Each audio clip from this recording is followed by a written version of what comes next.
Hello, Stephanie, and welcome to Rushana's Mindset Lab. I'm so happy that you agreed to come here and talk to me about your amazing practice and your business journey. Oh, thank you very much for having me.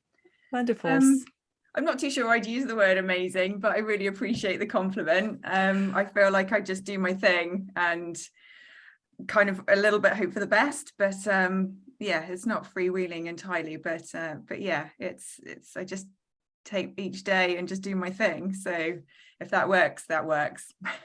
Oh, it does, and you're making difference in people's lives and how they feel with your therapy offerings. But yeah, can you just tell me a little bit about your business and your business journey? So how you arrived here? It's very random, like I think most journeys are actually. My degree many moons ago was actually in law and sociology. And at the time, and I still do, have a passion for fitness and wellness and health and well-being. Not really sure I like that phrase, but so I got into personal training and fitness instructing. And thought actually once I graduated, that was really where I wanted to go. And so I got a job at in a gym as a personal trainer, fitness instructor.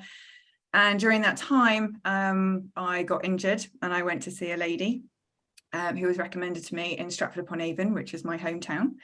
And she was amazing and she blew me away. And I thought, actually, I think I want to do what you do, but I saw it initially as an add-on. So I took a year and a half out of the PT side of it, and I trained up at the Northern Institute of Massage up in Bury, Greater Manchester, and did the course, loved it. And still at that point, it would be remedial massage would be this add-on to personal training and fitness. And it just never happened. I started practicing and treating people, and I'd moved to Southwest London at that point, Kingston upon Thames.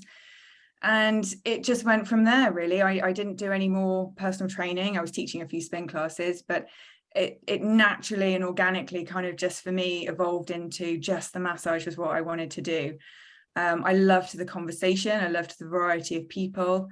I loved really feeling like, yes, I was making a little difference in people's lives, not just in their physical well-being, but it's amazing how powerful conversation is, especially when people are mostly face down and not looking at you. It's amazing what people want to talk about, feel they can talk about. And over the years, as I say, it's been some really hard times for sure, being self-employed, being on my own.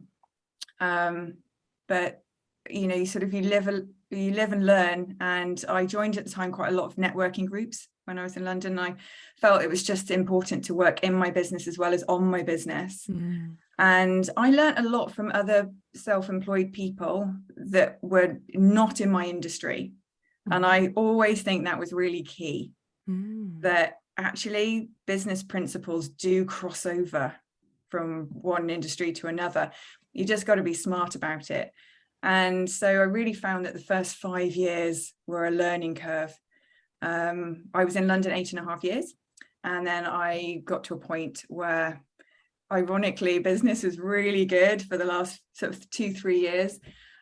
But I thought, I don't really want to grow old in London. I didn't want to continue my life there. There were so many more things that were really important to me. So I put a pin in a map and I went west and thought I would aim for Bristol, and ended up in Portishead, and I've been here 7.5 years now. I've applied what I learned in London to starting literally from scratch again in Portishead, and here I am 7.5 years later, having got through the other side of COVID and not being able to earn. And business, let's touch some wood. Business is amazing. And again, I still feel it's really important to be constantly self-development, personal development, learning all the time. And also now about to become a qualified reflexologist, as well as a level 4 sports therapist. And it's, yeah, here we are, and can't believe it, really. Really tired, but still hanging in there. And I love the people here, huge variety. And it's always a privilege when you get invited into people's personal lives. And the humility and the respect is always there, for sure. And Wonderful. as you said before, if I can make a little difference, then I'll take that for sure. Wonderful. And so you were always self-employed? Did you ever have a job? I've had many jobs, but up until probably only up until like my mid-20s, maybe like even 24. So I was employed as a personal trainer.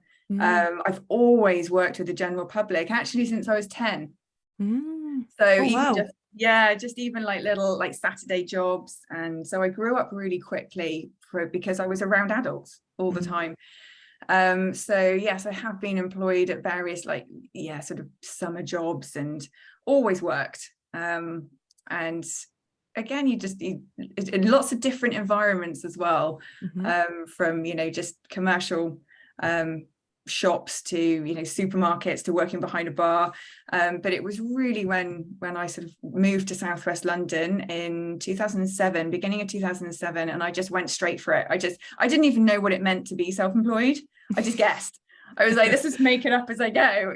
Surely it's like not that hard. And then over the years, friends have said to me, how do you do it? How do you, because let's be honest, I don't actually know what my income is definitively every month. I don't know what, I've got to, obviously I've come to know what my baseline is now. It's really important to know what outgoings are and what you've got to cover to, let's be honest, just to survive, and then anything else is a bonus. But yeah, I just been making it up. And don't get me wrong, I made a lot of mistakes, and I've definitely had times where financially it's been really scary and a real worry. It's the moment when you're walking around a supermarket and you're really thinking, okay, what do I need food wise versus what do I want? And that's not a great fun space to be in. Yeah. So actually every day now where I think I don't have to worry about, sort of, if I want to buy a pair of jeans, I can buy a pair of jeans and I don't have to think, do I need a pair of jeans? I actually really am very grateful to be in that place, because I've definitely been the other end of the spectrum. What did it teach you, if you don't mind me asking? So when those quieter times were there. What did it teach me? Well, it taught me to really get organized, with really being honest with myself about what my outgoings were, in terms of really brass tacks, and what I could do without, and where I needed to start from, and a lot of sacrifice actually. And it also really focused my attention into what did I really want. And I'm a firm believer, as a result, that if you want something badly enough, you will do it, and you will make it, and you will make sacrifice. You will start networking with people that are going to be of added value. You will become very selective of who you spend your time with and how you spend your time. And actually, as a result, then you start just clawing a little bit day by day.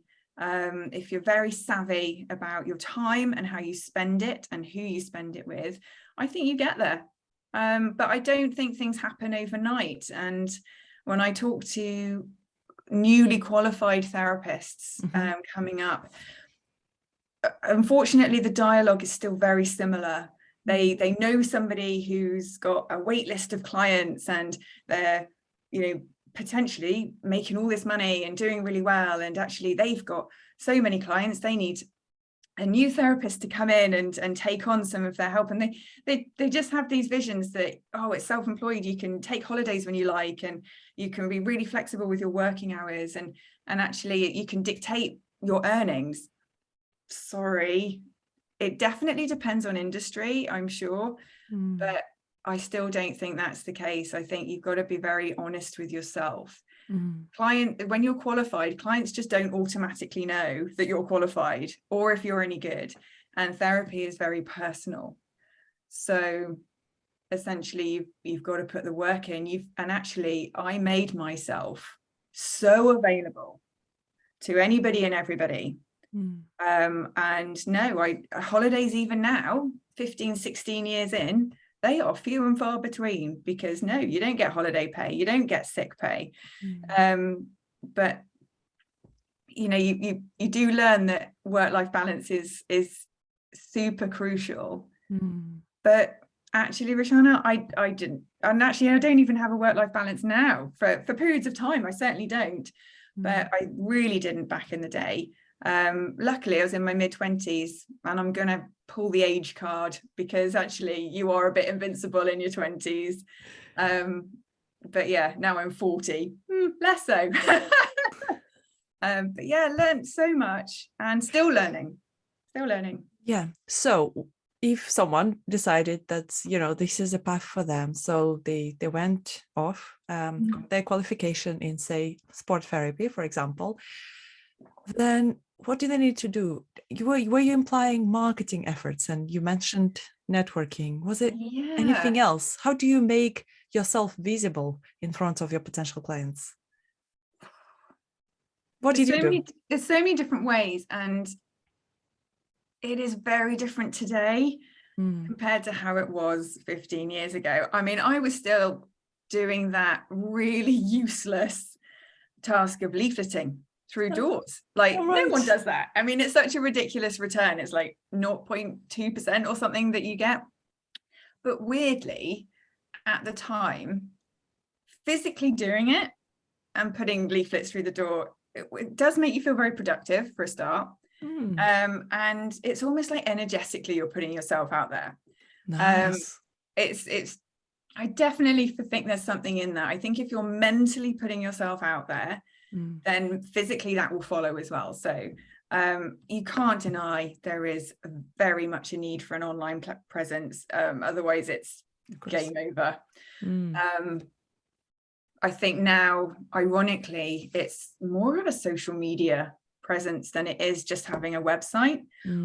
I used to update my website all the time.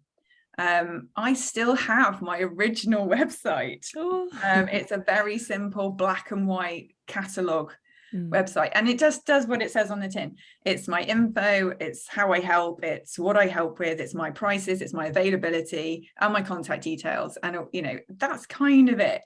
The rest of the time, it's now about Facebook and Twitter and Instagram. I think over the years, I've done less of it. I do it regularly even now, but I used to be really all over it all the time. I used to blog all the time, and I think, again, the fact that you're doing it and you're putting it out there, energetically, it kind of really gets momentum going.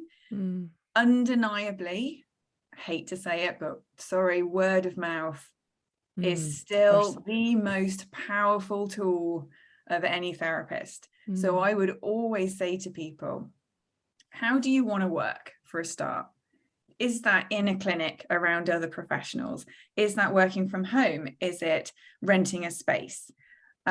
Really think about what your needs are in terms of how you want to work. Also, I was taught from a young age, who do you really want to work with? Which is a really interesting question, because you'd think, oh, well, I want to work with everybody. I want to fix everybody. No, trust me, that's a no. So to really think about putting together, even if you bullet points on a sheet of paper, who's your ideal client? Because trust me, that is not everybody. You want somebody who's a bit more bodily aware. You need people, hate to say it, with a disposable income. I'm private healthcare. You can't get away from that. So you've got to look at your demographic. You've got to look at your positioning. You've got to look at a little bit what other people are charging and what other people are doing. Still a bit of a fan of look at somebody who's doing it really well and take what you can from them. Because I'm still looking at some people and what they're doing really well, and going, okay, how do I then apply that to me? And then how do I make it unique, and how do I put my slant on it? I'm not talking about, copywriting or, plagiarizing or anything like that. I'm just saying you got to look at the principles that work and then apply them to you. And as I say, once you start making the sacrifices of putting yourself out there, I found that silly little things. When I first moved to Portishead, I knew I would have to take a massive financial hit. And the best way for me to get some support professionally was to join a clinic. And that was invaluable. It was brilliant. And then it ran its course.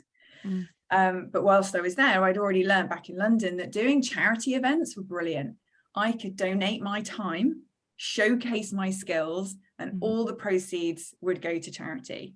But I would be getting my name out there. So doing these taster treatments, I think I selected years ago the RNLI, and every single penny went to charity. But I just gave my entire day of just doing sort of 20 minutes, half an hour, just to be talking to people and doing a little bit of it, you know, giving people a little taste of what I'm about.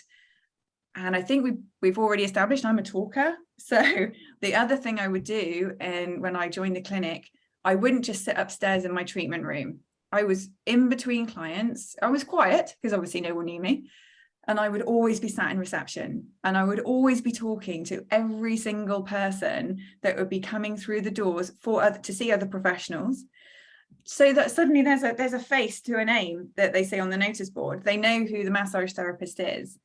And I'm very lucky because I'm at ease talking to random people and strangers, and I'd like to think making them feel a little bit like they've known me for a long time, even though it's only been 5 minutes.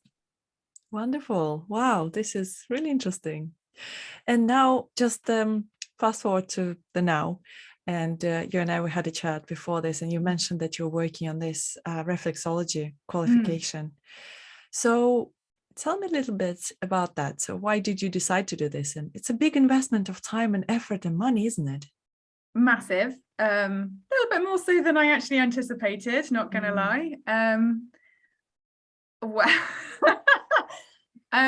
very selfishly, I was thinking, what's going to be a little bit easier on my body moving forward? And no one's getting any younger, and sports therapy is really physical. It is. I love it, but how do I want to see my business moving forward? And I've really been questioning where my own personal interests lie. And staying motivated, doing the same job, essentially, day in, day out, is also another big factor. And I've always really loved Chinese medicine. I think we westernize it horrifically, actually. But reflexology has always been something of real interest, with essentially certain points of the feet relating to different reflexes in the body.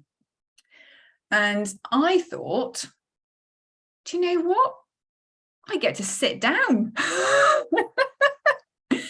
I get to sit down, and it's with clients and read their feet and treat them. And it's quite, I mean, you've had it, and it's very meditative. It's very different. And even though there is a level of conversation that can still happen during those treatments, I feel like it's a very different staff in the room. And that excites me and gets me all motivated again.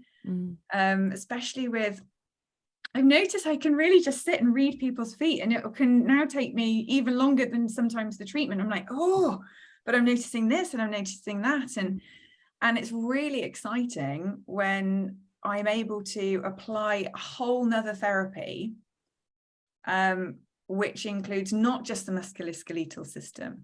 It's looking at endocrine system, the nervous system, digestive system, reproductive and lymphatics. And I'm suddenly saying to my massage clients, okay, you tell me your story and what you're experiencing. And while that dialogue is going on, give me your feet. Let me just look at your feet just for fun. And it makes, I feel like my treatment's more individual, more holistic. Not really keen on the word these days, but it does. And more 4-dimensional. So it's like, oh, okay, so I've got a person in front of me and they're talking to me about maybe their headaches or their neck pain or the shoulder pain, whatever. And just from the feet, without them getting off the chair, I can go, okay, but I can also see that we've maybe got some pelvis issues going on here. And actually there's some puffiness around your bladder points, and there's some puffiness around maybe, reproductive areas, or actually you're very pale in your liver, or, it's amazing. And Fascinating. it's so fascinating. And I come back to, it's really important as a therapist to keep learning anyway, but I'm also really aware of not just to learn anything. Like, don't get me wrong, learning is always amazing in whatever way, shape or form, but you got to be interested in it, because unless you're really interested in it and passionate about the subject, you're not going to learn it very well, and you're not going to apply it very well. And I have come across a few people over the years that they're a little bit jack of all trades. They've just done loads of CPD, continuing professional development, but they haven't really streamlined it. They haven't really specialized. They've just done, let's do cupping, and let's do I don't know, fascial release. Let's do reflexology. Now let's do Indian head massage. Let's do Swedish massage. Now that's great, because if there's a genuine interest, but I don't know, for me, I've always tried to do continuing professional development that is very relevant to what I do already, to make my treatments even better. When I've got the same person in front of me, it's like, okay, well, how do I make this treatment even better, even more effective, so that potentially I'm getting people out of pain and moving better quicker.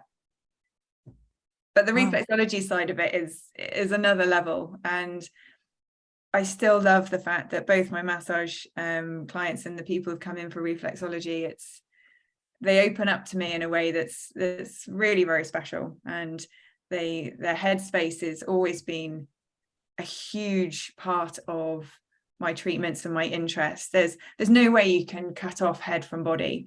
Absolutely not. Mental state, emotional state absolutely affects healing and the healing process, and injury, and all these conditions. And we're just not there yet in Western culture. We just still like to treat this bit and then this bit, and start really bringing the two together, and you've got a really special therapy, I think. Wow, wonderful. I really love it how in your business so many meaningful things come together. It's your curiosity, it's your passions, your abilities, and your interest in connecting with clients and with people, and at the same time a lot of business skills and almost strategy, isn't it? So I guess one of the final questions is around your business lessons, especially perhaps around prices. You mentioned this. It is a business, okay? You are helping people, and this is so meaningful, like literally contributing to improving people's lives. That's how I felt anyway after your treatments. So how does it feel to charge prices, and have you ever, I don't know, put your prices up? How did that feel? Money's a really interesting one. And I actually get asked quite frequently by my regulars, like, when are you putting your prices up? Like, when's that happening? And I think there's several things that go on with money, or even like an exchange of energy. So time for brutal honesty, okay? So doing the reflexology treatments, a few people have been so kind in bringing me a cup of coffee, or one of my ladies, love her, she regularly goes to Makoko Coffee and brings me a pastry or some focaccia. And you know what? It really lifts me. And I'm really amazed at how much it lifts me, because it's almost like, okay, that's not money. I can't charge for reflexology yet, as you know, because I'm still in training. But it feels like just a little appreciation that I've given up my free time and I've still got a level of expertise. So it is really important. I hate to use the word really, but it like an exchange of energy. Now, you're absolutely right. I am running a business. Valuing my time is really important to me. And I think you've got to look at where therapy's at in your local area, and look at, it is important to know what other people are charging. However, you've got to know your worth, and you've got to appreciate how good you are, because your prices have got to reflect that. And if I've put in 15, 16 years now of continuing professional development, self-development, you know, my outgoings generally as a business are also, you know, I've got my, you know, my set outgoings like my room rent and things like that. And then you've got your, you know, continuous consumables, which are always in there going up and up. But that said, you've got to be accessible. It comes back to also, who do you want to work with? What's your demographic of people? Who are you targeting your services or your therapy at? So I don't put my prices up as often as other health professionals maybe do. I think I'm fair. I think, when did I think I've put my prices up once or twice maybe in the 7.5 years I've been here. I still think right now, given the current state of the economy and the uncertainty that's still there and ongoing, to be honest, I'm not about to be actually really looking at my prices at the moment either. Again, I still think what I charge is fair. Say that might change in the next sort of, you know, year, because it is running a business, and I also take myself really seriously in terms of my therapy and what I do for people. I don't think you should be afraid ever to look at you know, what you want to charge per hour or whatever. I absolutely, you know, I offer discount block bookings because I'm a fan of regular treatment. I see better results with accumulation of massage treatments. And so it's like making yourself accessible as well. Stress is everywhere and a huge buzzword. And if I want people to be de-stressing as part of coming to me, then I can't put them under financial stress to come and see me. So it's a balancing act the whole time. But I've learned a lot about knowing my worth and absolutely also just, I know it sounds a bit silly, but I think just your confidence grows the longer you're in business. And I used to hate asking for money when people owed me. That's the crazy thing. It's so weird. It's like is it a British thing, or is it a human thing? Is it because it's money? Whereas nowadays I'm very much like, oh, do you know what? I haven't seen your payment go through. Do you want to get on that? That would be great. And 9 times out of 10, if it hasn't, you know, it's because it's just gone out. No one's doing it on purpose. It's just gone out of their heads. So I think it's having just that little bit more confidence around, like, no, this is me, my business, and this is what I charge. And if you're very open about it from the get-go as well, like just be straight in there with how I handle now new clients is maybe a little bit different and has evolved over time. When I have a new person, it's like, yeah, this is what I charge. This is my consultation policy. This is where I'm based. And if you give all that information from day one, when you don't also then have actually a personal relationship with that person, so it's a little bit easier, you've got that distance, you can set it out in a text, in an email, very professionally, then everybody knows where they stand, and then there's no argument. So it's a difficult subject, weirdly, but I think it's just, you know, you don't have to get aggressive or whatever. You just very politely, this is how it is. You know, no one goes into Sainsbury's and gets to the checkout and then says, oh, that's a bit pricey, I don't want to pay that, actually. Can I give you the money next week for that shopping? It's a very funny mindset. But yeah, you got to look at it as well. I don't expect clients to appreciate sometimes that I rely on my clients for my income, for my survival, for my wages, whatever word you want to, you know, associate with it. You know, I think maybe sometimes therapy gets a bit lost because when you're so passionate about it and you are doing it because you love it, I think sometimes it can get a bit lost with how much it is still your job and it is still your income, rather than just doing it for fun, if that makes sense. Absolutely. Yes. Thank you. That's a very rich answer with a lot of practical tips and mindset tips.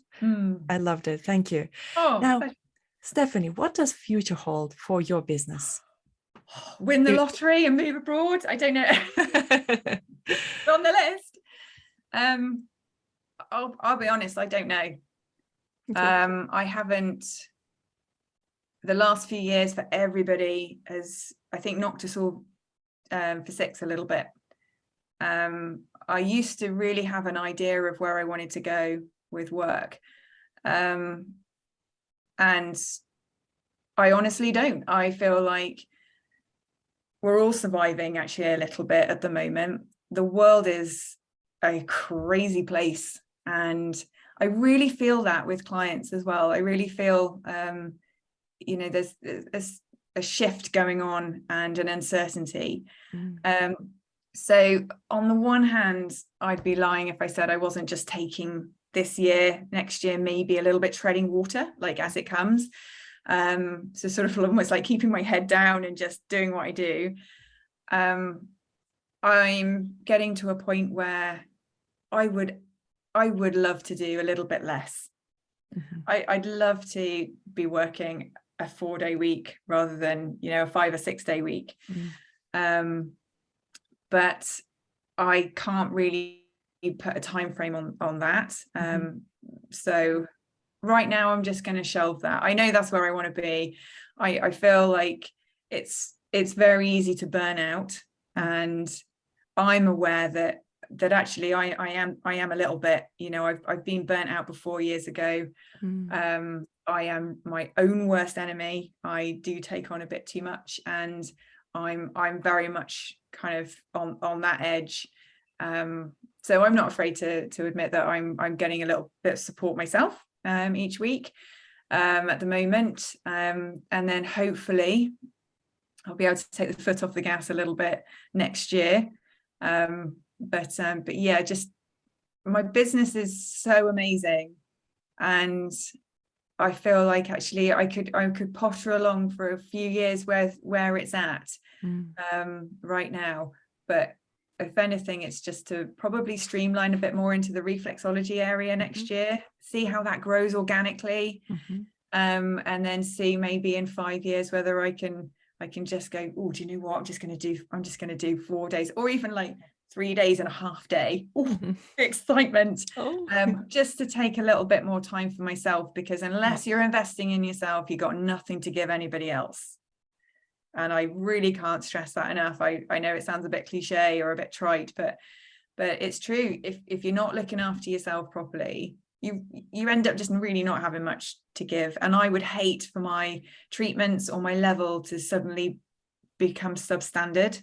And that's just non-negotiable for me. I just refuse to let the standard drop. I wouldn't want it for myself or for anybody. So yeah, it's going to tread water for the next year and just see where we're at, and see if I can start just taking a bit more time for myself. Sounds wonderful. Sounds like a good plan. Sounds a bit selfish. Absolutely. But I'm all over that. That's yeah, it's not selfish, it's self-care-ish. Is that the word? No, absolutely. Yeah. I think selfish gets a bit misinterpreted as a word as well. It's, actually it's really important to be selfish. Exactly. But yeah, so wonderful. Thank you so much for your time. Pleasure. I know you're super busy, so I'm really grateful for your input, a lot of practical and mindset tips. So thank you very much for coming and sharing those. Oh, well, thank you so much for having me, Rushana. It's been a pleasure. Sorry, I'm still talking so much. It's wonderful. No, it's wonderful. Thank you, Stephen.